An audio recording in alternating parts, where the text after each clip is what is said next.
नमस्कार. जय श्रीराम. मंडळी, ज्येष्ठ पत्रकार आणि विश्लेषक अनिल थत्ते नुकतंच त्यांच्या वाहिनीवर असं म्हणाले, त्याने असं विधान केलं की केजरीवालसारखंच तुकाराम मुंडे यांना, सनदी अधिकारी तुकाराम मुंडे यांना केजरीवालसारखंच राजकारणात यावं असं वाटत असेल. त्यांनी केजरीवालशी तुलना केली, तुकाराम मुंडेंची त्यांनी केजरीवालशी तुलना केली. तर मुळामध्ये ही तुलना होऊ शकत नाही. ठीक आहे, आज तुकाराम मुंडे सनदी अधिकारी आहेत आणि केजरीवाल हे एकेकाळी सनदी अधिकारी होते, परंतु दोघांची तुलना होऊ शकत नाही. तुकाराम मुंडे हे प्रामाणिक आहेत.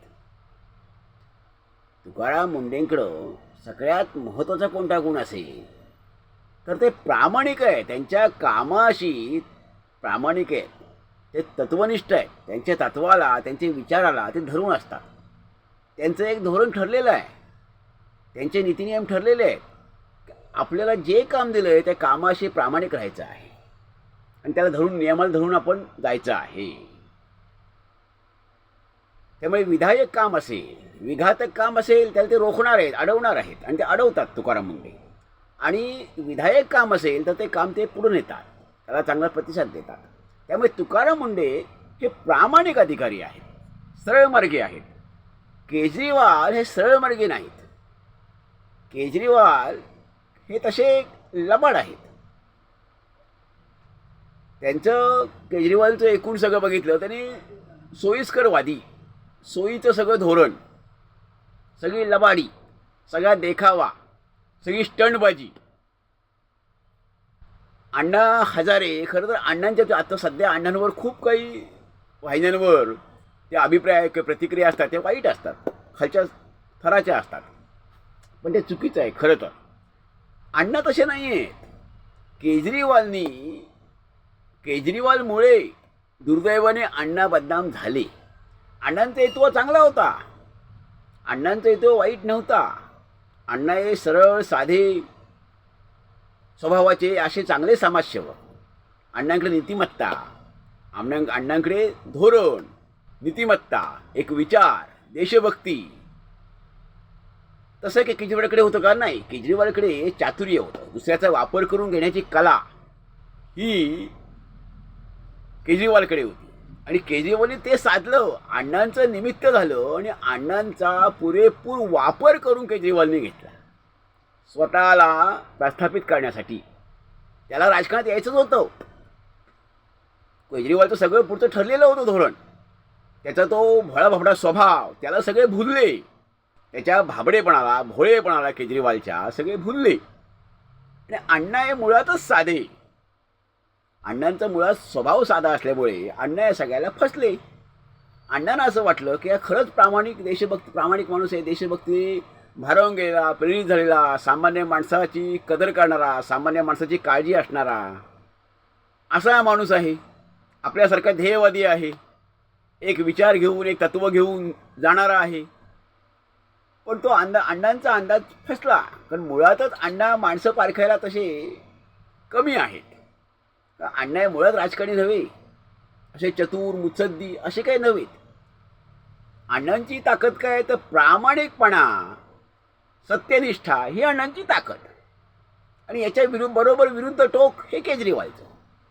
दुसऱ्याचा वापर करून घेणं, स्टंटबाजी करणं, सोयीचं धोरण अवलंबणं, जिकडे सरशी तिकडे पारशी, जे सोयीचं धोरण आहे ते केजरीवाल अवलंबणार. आणि समोरच्याचा, आपल्या पदरासमोरची मतं कशी पडतील, लाभ कसा मिळेल, आपल्याला फायदा कसा करून घेता येईल, असं धोरण केजरीवाल अवलंबणार. ते त्यांनी अवलंबलं. ह्या सगळ्यांचा, भोळ्या भाबड्या माणसांचा, साध्या सरळ माणसांचा तरी वापर करून घेतला आणि राजकारणात केजरीवाल प्रस्थापित झाले. पण असे तुकाराम मुंडे नाही आहे. तेव्हा ही तुलना जी मुळात आहे आणि सत्तेने केलेली, ही चुकीची आहे, अस्थानीय आहे, अयोग्य आहे. ही केजरीवाल आणि तुकाराम मुंडे ही तुलना होऊ शकत नाही.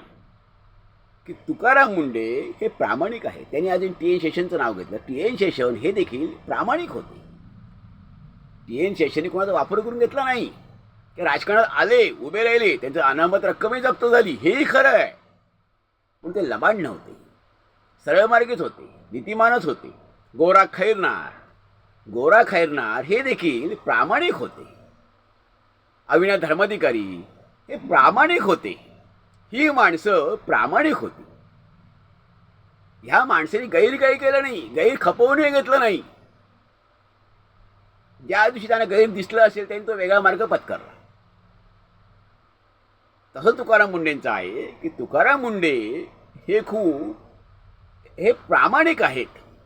आणि आता तुकाराम मुंडेंवर स्वतंत्र व्हिडिओ करता येईल की खरं तर ही सगळी व्यवस्था आपली आहे, व्यवस्था बदलवणं सोपं नाही आहे. ह्या व्यवस्था इंग्रजांच्या काळापासूनची जवळ 100 वर्षापासूनची यंत्रणा आहे, आमची व्यवस्था आहे. त्या व्यवस्थेमध्ये भ्रष्टाचार मुरलेला आहे. सगळ्या प्रथा परंपरा पैसे खाण्याच्या आल्या ते सगळ्या मुरलेल्या आहेत, अंगी रक्ता मांसात भिनलेले आहेत. आणि वरपासून खालपर्यंत साखळी आहे. ती साखळी तोडणं हे तसं सोपं नाही आहे. हे स्वतः फडणवीसांनी एका मुलाखतीत सांगितलेलं आहे.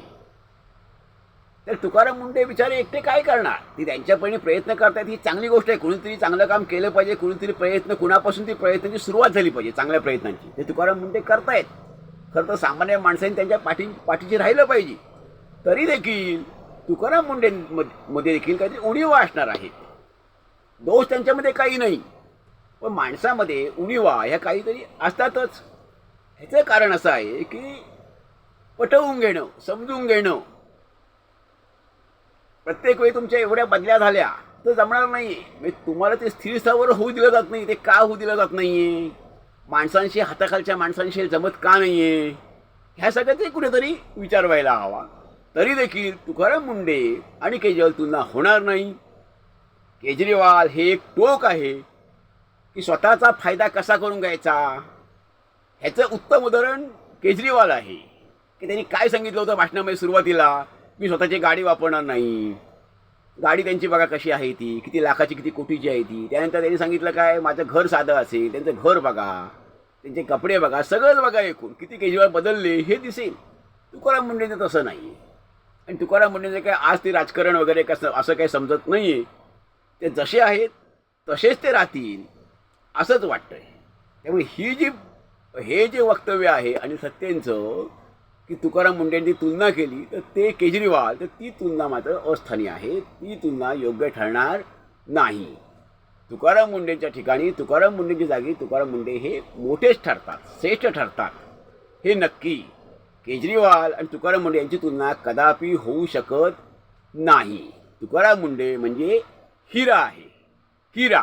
आणि केजरीवालना सर्वजण समजले हिरा, पण ते हिरा म्हणण्याच्या नव्हे तर पितळ तांबई म्हणण्याच्या योग्यतेचं नाही, हे सगळ्यांना कळून चुकलेलं आहे. म्हणजे यावर आपलं काय मत आहे आपण जरूर ऐकायला द्यावा. धन्यवाद. जय हिंद, जय भारत.